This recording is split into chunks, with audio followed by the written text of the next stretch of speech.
with a mission to raise funds for renovations and upgrades to our beloved historic theater right here in downtown Binghamton. Our STAR program was formed in 2013 under the guidance of then County Executive Debbie Preston to raise funds to build and maintain the Wall of Stars, moving the stars from the ground at the Metro Center courtyard to their new home on the Wall of Stars in the lobby of the Forum Theater. And to honor those who have contributed so much to the quality of life of our community through art, music, and theater.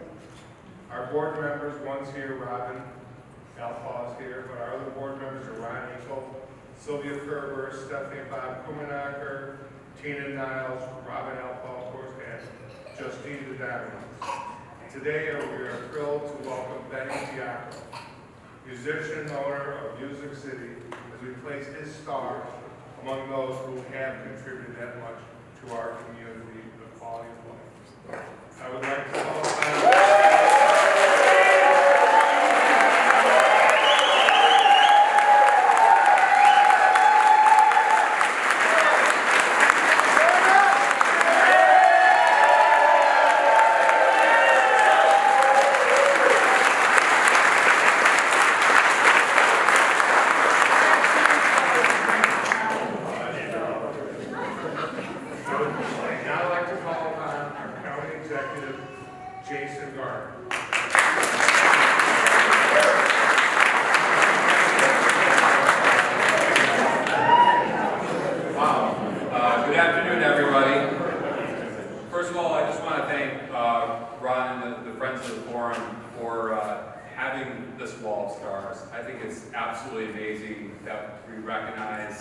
our musicians and their contributions.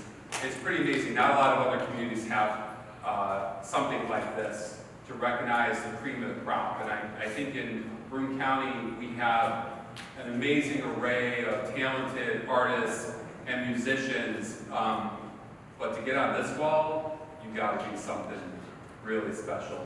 And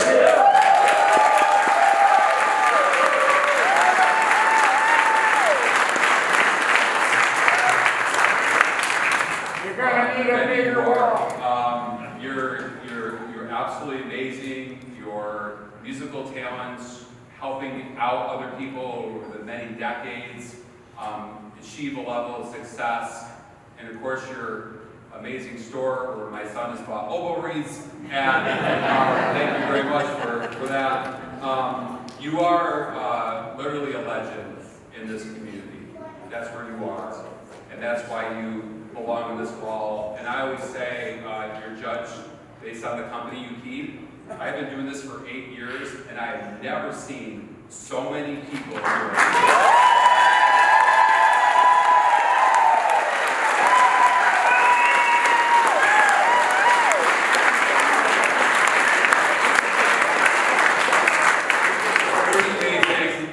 Congratulations, keep on rocking, and I am pleased to proclaim today, June 20th, 2024, as Benny Diacco Day.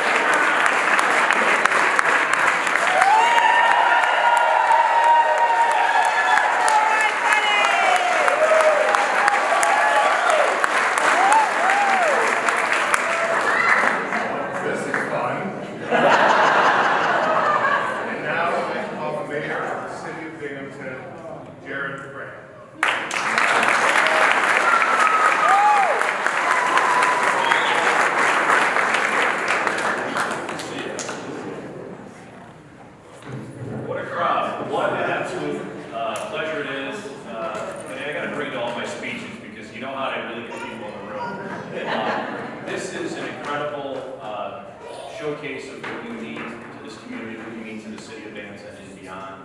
I'm looking across this room, I see a lot of familiar faces.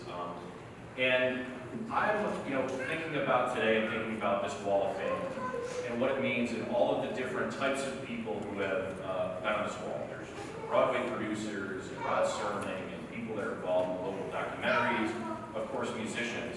But I can't think of a more fitting person to be on this stage. And thinking about all of the thousands of kids just like me, that walked into a music store for the first time.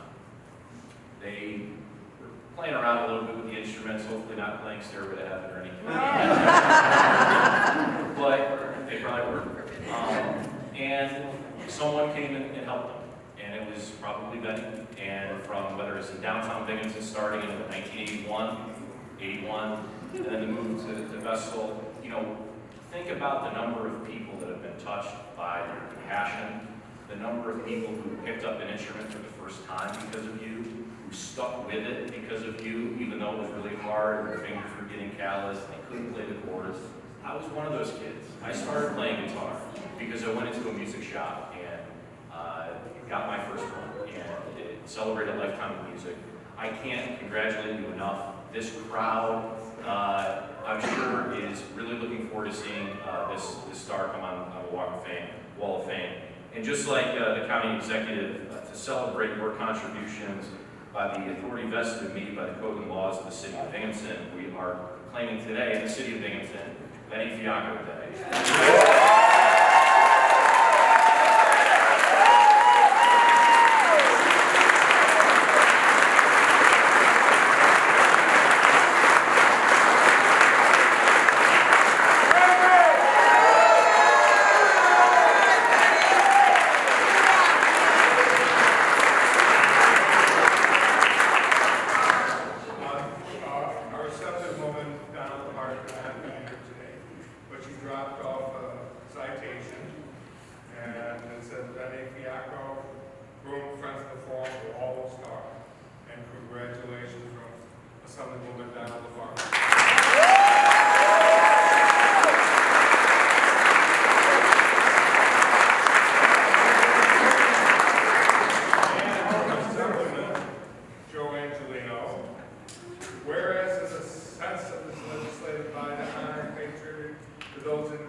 Whereas the arts are the building block of civilization and enlightens us and inspires imagination. Such individuals and organizations which further such worthy purposes deserve the recognition and appreciation of the people of the state of New York. Now therefore be it resolved that this legislative body pause in its deliberations craziness being inducted to the Friends of the Forum Theater, Wall of Stars, and be it further resolved that a copy of this citation be transmitted to Benny Fiacco, June 20th, 2024.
A figure whose determined vision and work ethos have helped to shape countless musicians in this town, in this region. A little nervous, sorry. Benny Fiacco's work as a musician, educator, and entrepreneur played pivotal roles in sparking the city's musical innovations spanning multiple decades and cultural transitions. I know everyone is expecting me to come up here and roast Benny. A little hard to do since there are there's a few kids here, and I didn't hear that. This is someone I've looked up to since early childhood. There's really isn't a lot you can roast Benny on, you know him personally. I mean, apart from the fact that he looks like he's probably someone who knows how to roll a joint. Nobody knows how much Grateful Dead version without knowing a thing or two about marijuana. And how exactly do you roast somebody who's already pink? I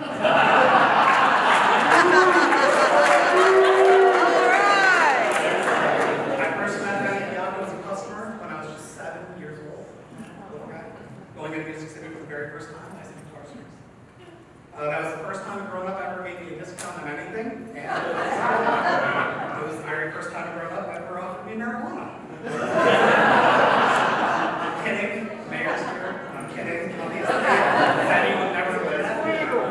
Obviously, never give me marijuana or a discount.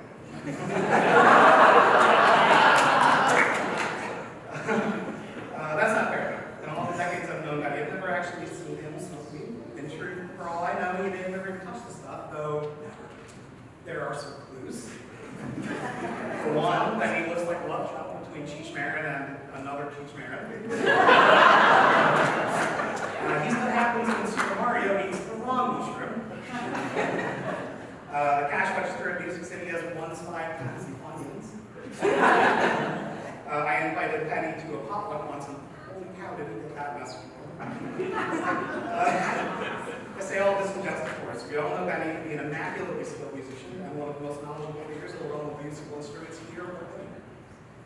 And if you don't get there by smoking marijuana in the office, a while back I went to Benny and asked him to sell me a beautiful Gibson Les Paul. And that he presented to me was a testament to his knowledge of music and the fact that there is absolutely no way Benny Fiacco has ever smoked marijuana. I brought my personal guitar tech with me, if I can ask you to come up here, and I'll show you what's beautiful Les Paul that she left me. Here it is. There's no way Hot Hat is going to sell you this guitar for $3,000.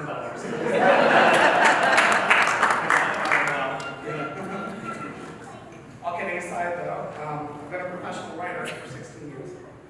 And writing this page took me a moment, because in all seriousness, there isn't a single negative thing I can say about Benny Fiacco. Not a single negative. These cheesy musician stoner jokes were the best I could come up with. It's a genuine challenge to roast someone you have so much unwavering respect for, and have looked up to musically for nearly the entirety of your time on this earth. You'd be hard pressed to name a single other person who has so directly and impactfully contributed to the growth and living of the music scene. As a musician, entrepreneur, and music teacher, and also as an influence to countless generations of aspiring musicians from the greater Binghamton region, myself included. As a musician, Benny Fiacco has shared stages with Billings with some of the most iconic, legendary music acts in history. He's easily and without debate one of the most talented bass players this city has ever known, and his humility and down-to-earth demeanor make him a rarity in music world, where egos tend to rise alongside success. Benny's contributions to our music scene extend well beyond his stellar musicianship. As a kid, I would daydream about playing a Les Paul. And I remember going to the Music City a long, long time ago, very young, and expressing to Benny that I wanted to save every nickel and dime I could scrounge until I could buy a Les Paul, so that I could play like Jimmy Page or Keith Townsend. And Benny probably doesn't remember even saying this to me very long time ago. I have to paraphrase it a little bit. But he said that it's not the instrument that makes the musician, it's what you do as a musician that makes the difference. And that made the world to me, and it changed me as a musician for the rest of my life. That was a wildly important lesson to learn that age especially. Some of you may know, I created an online magazine called Parlor City Sound that celebrates our homegrown local music talent with reviews, artist profiles, guides, and more. And when my lovely wife Sarah, who's back there taking me, When my wife Sarah and my best friend Colin joined me on this adventure, I knew that I wanted to tell the Music City story. I wanted to tell the Benny Piano story. It was one of the first articles that we did. Benny Piano is an important name for the Bennington musicians of tomorrow to know. He's someone I want my preschooler daughter to look up to as she begins her own musical journey in the coming years. The Bennington music scene simply might not be worth writing about if it were not for Benny Piano and his contributions to each and every musician that makes it cool. I've never told Benny just how much I admire his contributions to music, or just how vital he's been in shaping my own musical aspirations. So I can't think of a better time to say thank you, Benny. Sincerely. Thank you for your guidance, for your inspiration, and for treating me and every other musician in this room and in this city with love and shared admiration. Our City Sound is dedicated to you as much as the city itself, and we owe you a tremendous debt for everything you've done for us.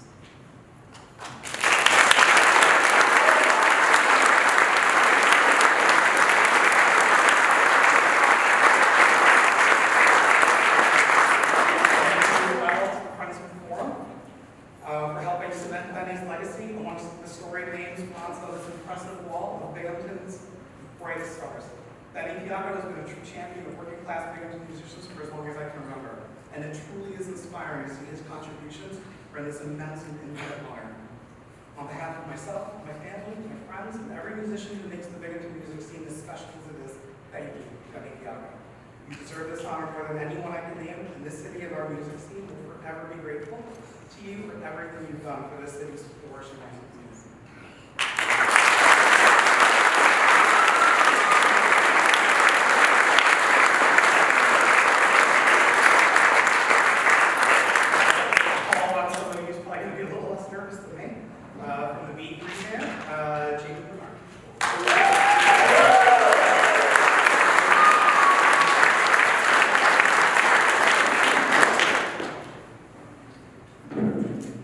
Very much, and I just wanted to say a few of the folks before me have made note of the enthusiasm in the crowd, and I just want to say, that's without alcohol.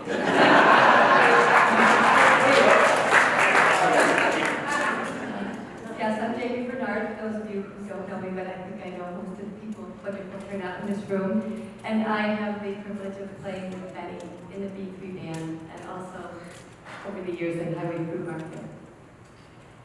It is more than an honor, humbling really, to have been asked to be part of the presentation of this wonderful induction. And Benny and I, we go back. I've known him from at least 5 girlfriends ago.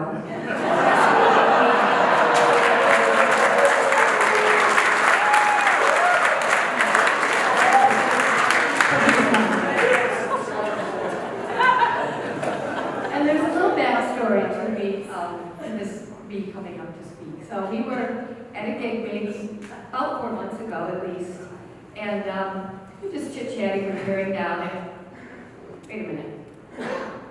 He was tearing down, Benny and I were at the bar. And we were talking, and he just kind of casually says, oh, by the way, I'm getting this award. Oh, would you say a few words?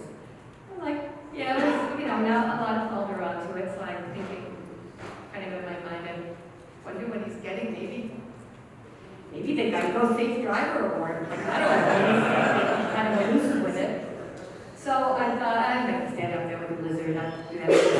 So a little bit of time went by and really didn't come up again. So I'm thinking, dang, I wonder if one of them saw him actually back up and they're pulling their board. But it turns out it was certainly no more time went by, and I found out that this is what we were leading up for, and it's just nothing short of amazing. So I think everybody's going to speak a little bit to Benny's stewardship as a community member, benefits. Whether it's world, he plays for Ukraine, he plays for Maui, he plays for local Toys for Tots. If it's a community event, it's breast cancer. If it's a personal friend, it's the Tim Ward benefit for Palooza. It doesn't matter. It doesn't matter where, how big, how small. He's there, and he's there all day. And he's donating instruments, and a lot of us play benefits, but we don't have the buy-in and the participation and the heart, I think, as Benny. So we know the community piece. We know the friend piece. Many people walk into Music City as a customer. As we just heard, they need a lifelong friend. So I've written a couple things on a little more of a personal note because I think those hallmarks of Benny's are pretty well known. I actually jotted some notes because I want to get this part right.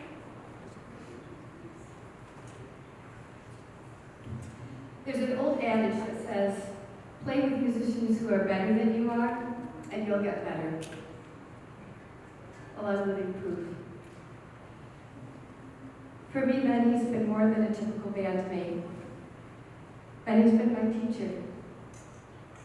But not in the traditional sense, that is, I don't go to Music City for weekly guitar lessons. And yet, as I've said, he's taught me plenty over the years. In fact, as we all know, some of the most powerful instruction often occurs outside classroom walls. So let me share some of what Benny's bandmate and being Benny's family has taught me. It's taught me resilience. When I stumble on stage, Benny helps me bounce back stronger. It's taught me discipline. Benny's constantly pushing me to play outside my comfort zone, even if I go kicking and screaming. It's taught me confidence. Benny's mantra to me is, forget the script. People want to hear you play. That makes it pretty real. And perhaps most of all, being Benny's bandmate has taught me about passion. I'm really pretty sure there aren't many musicians out there who are as passionate about their craft as Benny. And you know, passion is different from drive. I've always been hardwired with plenty of drive. But drive, well, that's more about reaching your goal, you know, the end result. Whereas passion focuses more on the journey along the way. It's the stuff that not only inspires you to keep learning, but truly makes you love what you're doing at the same time. Not bad for a guy who's never written a lesson plan. Being a teacher by trade myself, one of my favorite movies has always been To Sir with Love. In the movie's title song, one student is desperately trying to thank her beloved teacher, played by Sidney Poitier, for teaching her that which she never could have learned in a book. And in this quest to thank him, she sings the iconic line, but how do you thank someone who has taken you from crayons to perfume? I guess that one line kind of sums up what I've been trying to say. Over our years of playing together, I have intimately witnessed firsthand why Benny is so deserving of this induction. And all I can say is it's about that time.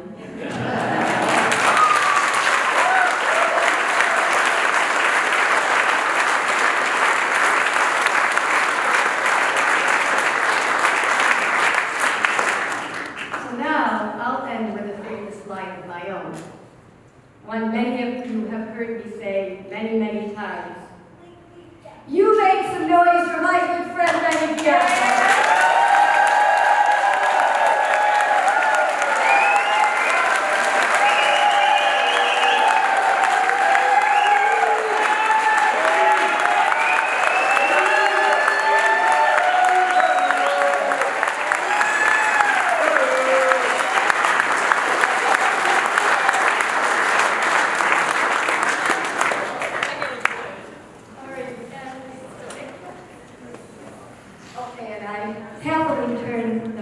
To 607's own Nick Rowley.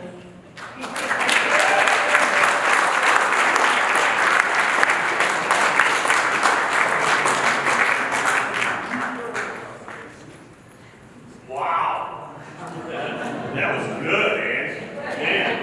I don't think mine's gonna be as good, but I'll try. Brother B, I met Benny, I'm thinking B like at the store, the first store, I think. And at that time I was in Frostwood Blue, I wasn't living here. And I think we had stopped to just kind of look at some instruments, get strings and things. And then I think you started sitting in once in a while with us at Thursdays, maybe, right? And I was like, the one thing that, of many things that Betty and I share is this dying love, undying love of the Allman Brothers. So when Betty would sit in, we would do, we would do Dreams and Post, or yeah, when we went out, but I remember I was like, ooh, man, you guys good. Like it surprised me a little bit. But let me back up a little bit. I know that I just am not going to be able to roast Benny, I don't think. And I know that's probably a common theme, and it might change with other speakers when they get up here, but it is hard for me to roast Benny. If I were to roast him, I might say something like, he canceled 2 gigs to get here. But that's as far as it's going to go. Or maybe he never met a hot dog he didn't like. That's like our traveling joke. We have stopped, we've traveled together lots, and at night and after the gig and hungry. We're always looking. It's actually hard to find hot dogs in the gas stations anymore. It's kind of rare. And then sometimes Benny's on a diet, and he's not going to have, we laugh and get pizza and hot dogs. Hilarious. But, so anyways, getting back to Benny's story and him joining up with Frostwood Blue back, it was when Tim got sick, our bass player. And you talk about, the only guy that we knew that we thought could do it was B. And, here we are, we're all up in Oswego, and Benny's driving up sometimes twice a week just to rehearse, to get the songs down. I mean, it was incredible. And even when Tim would go for chemo, and then he'd go for 2 weeks, and then he'd come back, and he could play for a couple weeks. And Benny would come, but Tim was deteriorating, and he could only do maybe the first set. And Benny would come and play the second set, or split the night.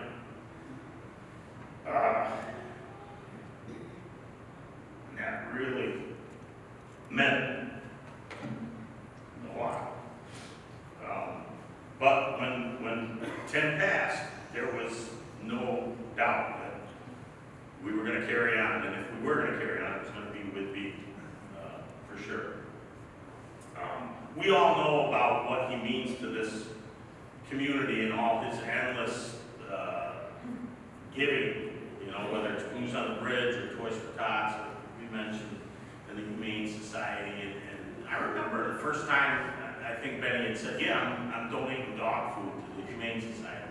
And I was just like, you are? And then I kind of got like, all right, he's a business owner, but it stuck with me. I was like, he's really got a heart of gold. He really, truly does.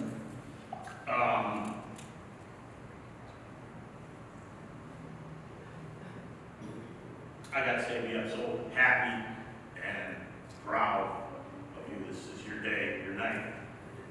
It's awesome. It's awesome. Thank you.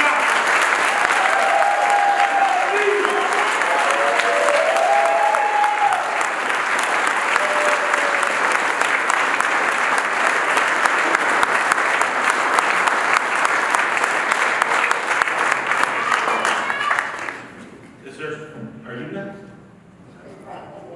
Is he? Please welcome Tim.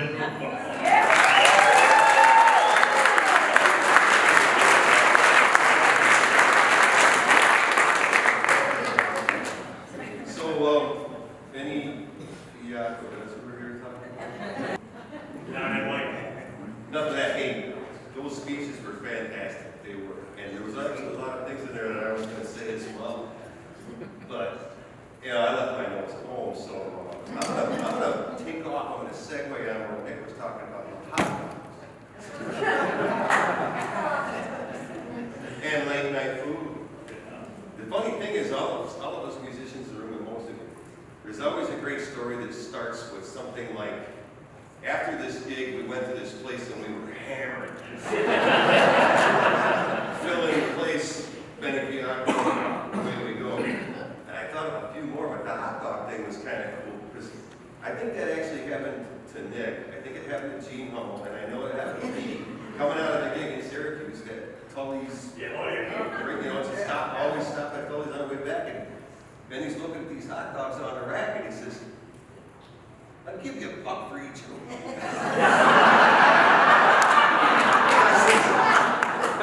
No, $2.50. And he says, "You'll look at them all day." Mr. Pennyman.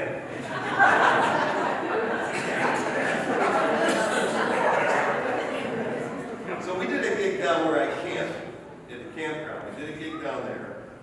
And you know, you guys, a lot of you musicians also know a lot of times when you're playing these private parties, the food's all out while you're playing, and then by the time you're done, it's gone. You know, that happens a lot. So Ben's like, "Oh man, I'm hungry. Let's get something to eat." You know, I was like, "See what's left over there. It don't look like there's much left." But I got the grill, fire up the grill, and see what I got.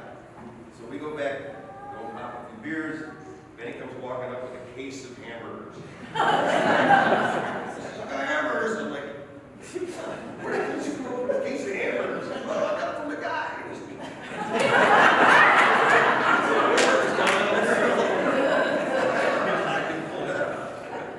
But we have loved our late night food. And there's two other incidents. And one of my, remember when that night we went to the Skylark after, I don't know, Arlington or something?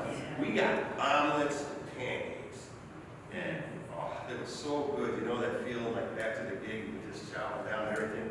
We look at each other, man, that was really, really good. The waitress comes up with the check, and she goes, "Can I get you anything else?" And we looked at each other and said, "Let's do that again."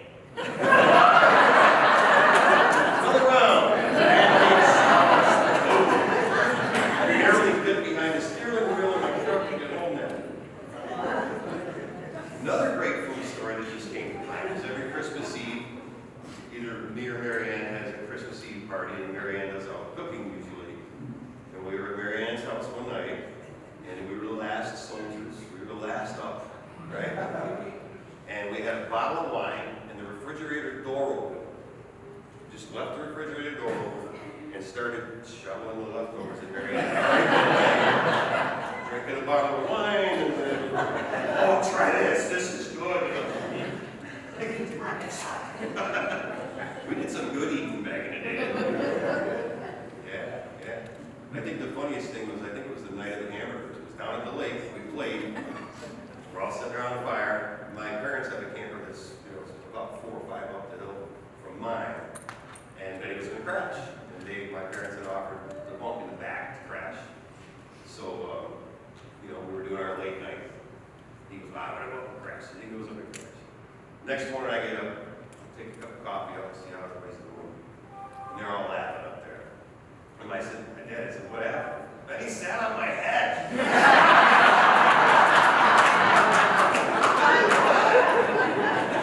My mom says, "Well, your father sleeps in the back bunk sometimes when he drinks." And then he tried to crawl in bed with me. I sat on his head.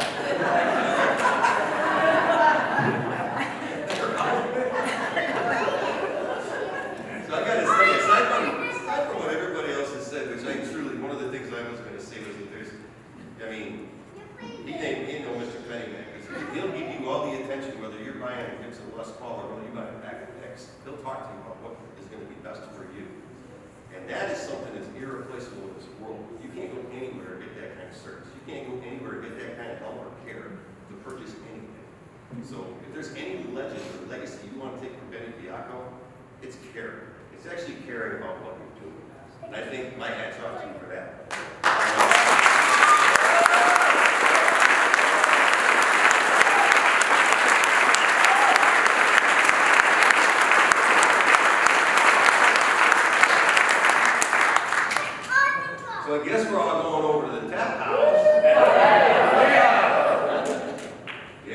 I know there's some impatient musicians that like a cold beverage every once in a while. We're all going to come away, we're going to have a great time. But I do want to thank Benny. Obviously, it's an honor for me to get to speak. We've known each other for years. We've shared some hard times, some good times. You know, we're always keeping in touch with each other. When there's something going on with the families, if there's anything we can do. I love you, brother. And I can't thank you enough for your friendship. You know.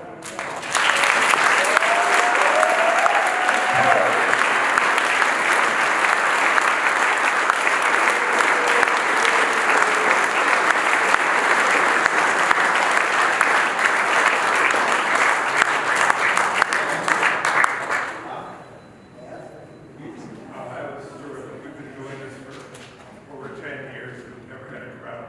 The songs and the energy. Apparently it's hard to listen. So now it's time. I'd like to stand up, and I'd like your family members or your close friends to come up, and there it is. You stay right there. I'm going to undo this. And now it'll be you see it.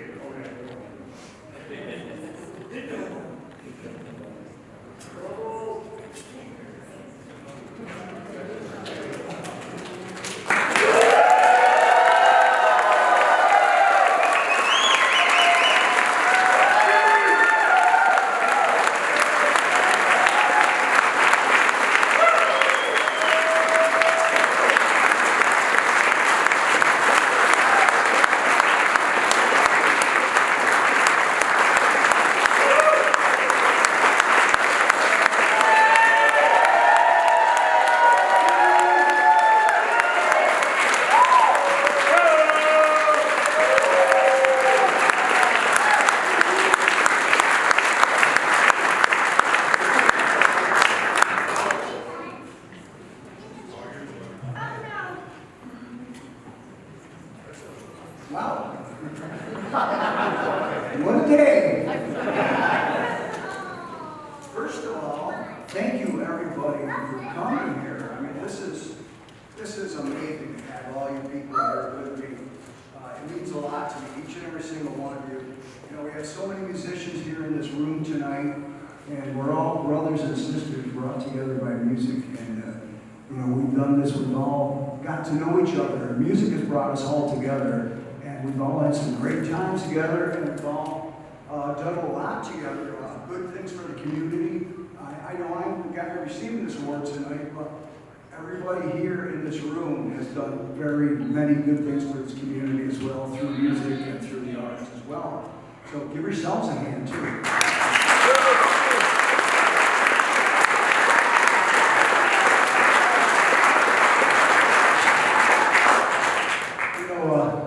So many speeches in them. Why do they always refer to marijuana and alcohol and sex? You know, I've been doing this so long. Years ago, I used to play rock and roll so I could have sex and do drugs. Now I have to do drugs so I can have sex and play rock and roll.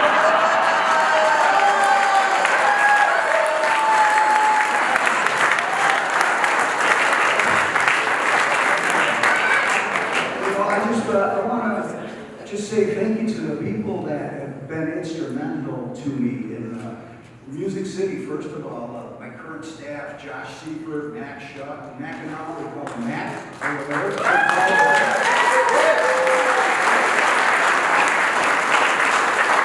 played the guitars all the way up on that mic. Yeah, and the teaching staff, Mr. Stefano's here. Michelle Bass, the piano teacher. Eric Peters, the drum instructor. Tobin Williams, guitar teacher. Robert Seegers, actually. He doesn't want to be called Bob Seeger, I guess. And Aaron Ferris. I couldn't do that without all your support and all your help. And, you know, talking about Music City, we started back in 1981 in Binghamton, and building that old building that was built in the 1860s, and everybody was talking about marijuana and alcohol. So many years in that building, if those walls could talk, we could have made a movie about everything that went on there with all the studios upstairs. And in fact, if we did, I think it would make the Motley Crue movie look like the Waltons. All the stuff that went on.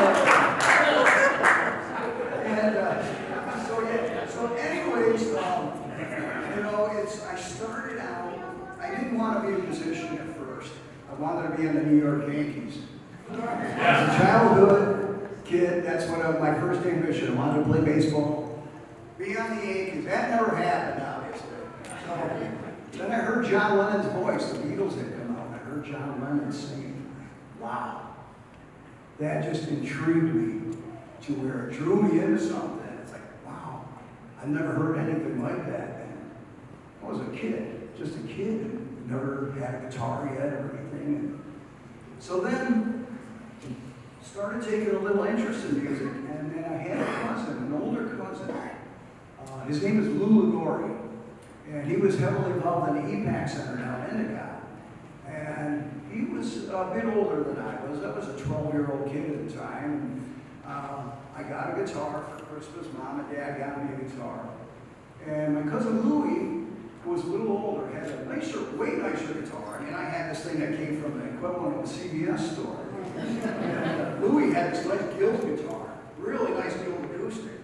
So he wasn't home, and I was over his house, so I got his guitar case, and I'm gonna play his guitar. So I opened the case. I opened a little compartment to get a pick out of there. And I see these two little, they look like cigarettes. I didn't know what they were. I mean, I was only 12 years old. I was a naive kid. And so Louie comes in after. I go, nice guitar. What is this? What are these? He didn't want to tell me. So I go, what's that for? Well, it makes my guitar sound better. So, and I thought he was like, this is something you need for your guitar. You put it on your guitar. So, my mom and dad, I go, Mom, Louie's got these things. And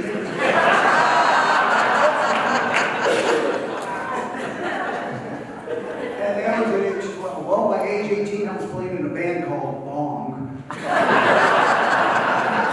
So, anyways, I want to thank Louie Ligori, my cousin, and John Lennon for actually, I never met John Lennon, but he inspired me.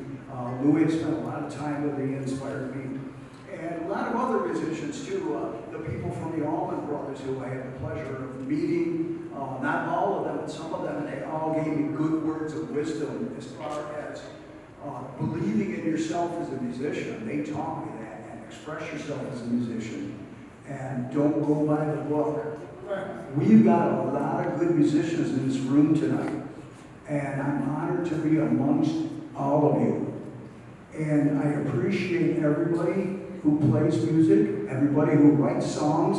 I want to encourage everybody to keep doing that. And I want to encourage you musicians here today to encourage other younger musicians to keep on playing, because that's what we need to have done in our Music City, our music 607 music community. So all you musicians, keep on playing.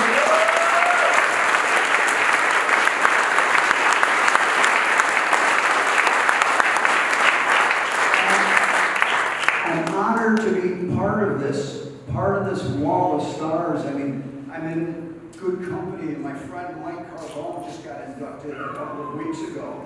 A good friend of mine, Tim Ward, is up here. I think his star is right there where you run. Roy Ettinger, right behind us here. And then the heavyweights, Rod Serling. Mary Lou, my stepdaughter Paige's music teacher. She's on the wall, Mary Lou Torrey. And I can't end this without saying a very big thank you to my mom and dad, who I wish they could be here tonight, but they're looking down and saying, no, you better do something. If you get that guitar, you better do something with your life. I want to thank my brother Tom, my brother Dave, who are here. here tonight. Thank you for all your support.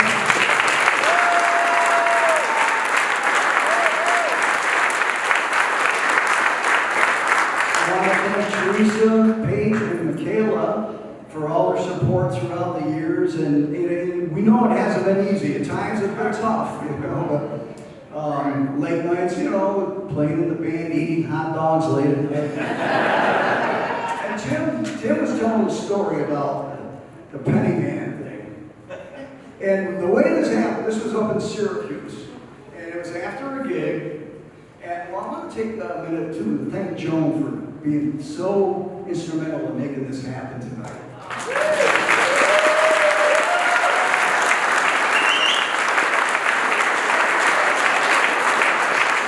Now back to these freaking hot dogs. We're in Syracuse, and we're in some convenience store, and there's a guy behind the counter, and there was a couple of hot dogs on the roller, and there was a sign that said hot dogs $1.59, and you can tell they've been there all day. So I said to the guy, I said, well, I'll give you $1 for both of those hot dogs. And he, no. And I go, come on. He goes, I'll give you $1 for one. Oh, okay. He was happy to get rid of it. And so I give him the $1, he gives me the hot dog, and take a bite of it. Geez, you're never going to sell that. I said, why don't you just give it to me? And he looks to me in his Indian voice, he goes, I eat before I give to you. And he threw us out of the store. He goes, you're right, Mr. Pennyman, you go now, go. And so we get in the car, we start the car, the radio's on in the car. It's in the middle of that Nazareth song. Now you're messing with us. That became the Mr. Pennyman theme song. And I have to say, we laughed all the way from Syracuse down to Portland. And so, since then, whenever I go to a convenience store, I haggle with them on the price of a hot dog. Railgate knows, he's been with me a lot of days. One time, I said, what do you do with these after, you know, they've been on the grill too long? This was on Monson Boulevard, this is a local. And the girl comes out from the office, and she goes, that would be stealing, we can't do anything like that. Grab it and go see it, they got your picture on the office after that. And a girl on the Parkway, I tried that with her, she goes, just take it, just take it. Well, anyway, speaking of food, we got a buffet waiting for us at the Tap House. I hope everyone can make it. And we're going to have a good time there, a jam session, a Robbie Jam, and a lot of musicians here. I hope everybody comes down, gets something to eat, something to drink, and play some music. Once again, thank all of you for being here. It means so much to me to have all of you here. Thank you, buddy.